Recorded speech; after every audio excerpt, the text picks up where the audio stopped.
Welcome back to my tiny Tuscan kitchen. I'm Judy of Divina Cucina. And with summer on the way now, this is one of my favorite little sauces, and it's traditionally done with veal.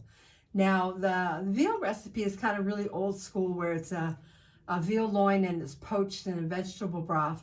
You let it sit overnight and cool, and then you slice it paper thin and you serve it with this sauce on top, which is made with tuna, which seems like an odd combination, but it's really perfect for the summer. I was a vegetarian for years, so I thought, why don't we do this with something vegetarian? And one of my favorite things, of course, when I was growing up was like a tuna salad, and I love it with tomatoes. So we have some beautiful big tomatoes here, the nice big slices, and right now we get them, and there's a little bit of green on them, which we use more as a salad tomato.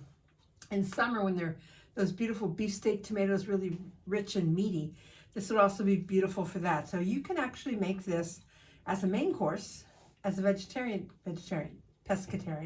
main course with the tuna sauce, instead of using a veal.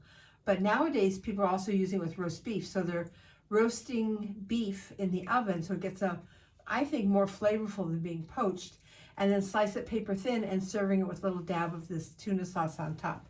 So the first thing to make our tuna sauce is we're going to make our own mayonnaise. Just because it's so quick and so easy, I don't see why you shouldn't. So I'm going to use a cup of light oil. I find olive oil a little too heavy for me. And then this is really no problem with an immersion blender. I'm going to add a whole egg. Okay. Then we're going to add a little teaspoon of mustard, and mustard helps it emulsify. Okay, just put that in there. A splash of vinegar. I use a white wine vinegar. I don't want it to really color. And this is, you're going to adjust. You can use lemon juice, you can use the vinegar, and it depends how tart your vinegar is. So I just put like a teaspoon or so in to start with, and then at the end I'll taste my mayonnaise and we'll see how it is. I'm going to add a pinch of salt. And then here we go with our 1 minute mayonnaise. So it's nice to do it in a container like this and watch.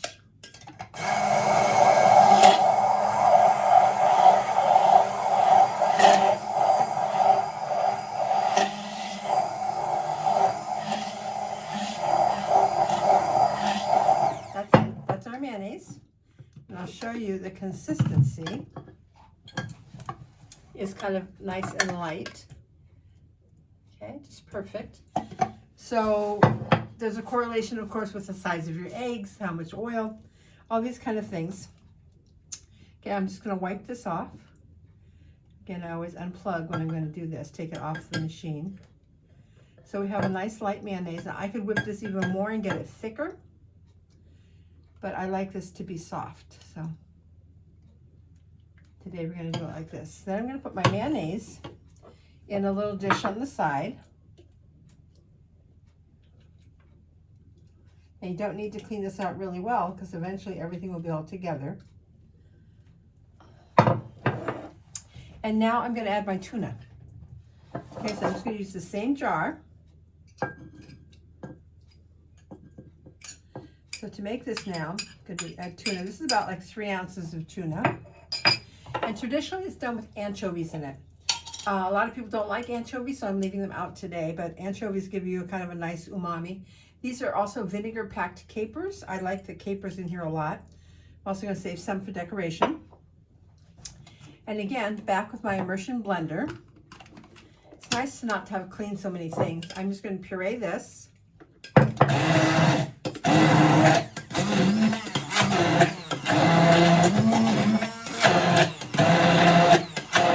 Okay, so that kind of gets all the capers and tuna mixed up. And now I'm going to add some of that mayonnaise back in here and add it slowly and control how thick or how thin I want this. You can control the ratios.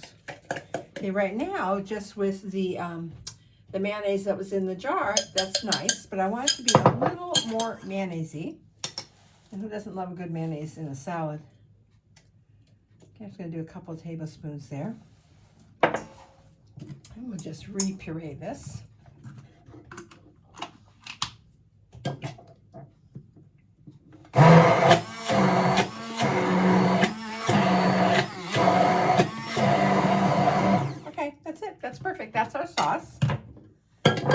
beautiful color, kind of rose they would say. Nice rose pink from the tuna. I use tuna that's packed in oil, but I don't use that oil. I save it. I give it to my cats, actually. I drain it off. You could use water packed, it's fine. Has a little less flavor, I think. And you could always add little olive oil in here if you wanted to. Okay, now I have my beautiful Tonnato sauce. So if I didn't really add a lot of extra tuna, let me just put this in a dish and show you. I could make this really thick, really more like a tuna salad, okay? But instead, today I made it what I would call a Tonnato sauce. You can see that, it's just pink and a beautiful sauce. And on roast beef, this is really nice too. So what I'm gonna do now is I have my beautiful huge tomato. And I have a serving plate. I like to slice my tomato with a bread knife. I think it makes it easier. Here, let me get up here so you can see me. So kind of, you want this to be kind of a little steak. So not too thin. I'm gonna slice these about like that, okay? And just put them on my serving tray. Now I make this thicker sometimes and I actually stuff tomatoes with it. I also have a beautiful tuna salad that my mother-in-law made, which was mashed potatoes with tunas, capers, and mayonnaise in it. And that's really a nice thick salad. This one is called a Tonnato sauce, Tonnato. So with that same inspiration, you could do a lot of things. Okay, have some nice big steaks there. There you go. So if this was veal, they would actually just pour a covering of the sauce on top of there and decorate it with capers. Okay. So we'll kind of do a little version of that. Be very generous. So this kind of reminds me like a nice BLT, right?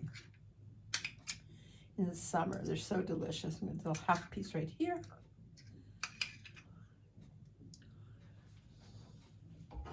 I have my beautiful little end piece. I'm going to add that in there too. Tomatoes are just so delicious. These are like the first tomatoes of the season. Like I said, they're a little bit green still. But they're just delicious. So now I'm going to add capers on top. Now if I wanted to, I could make this a little thicker, and I could also spread it on a baguette. There we go. And here we have our beautiful Pomodori Tonnati, our tuna sauce and tomatoes. Beautiful for summer. You could put a nice little bed of arugula down around here.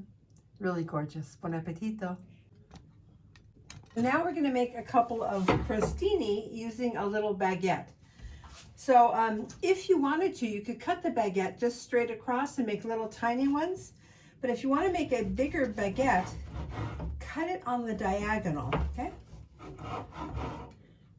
And this will give you a longer crostino size. You could also toast these if you wanted to. We'll do a few of these.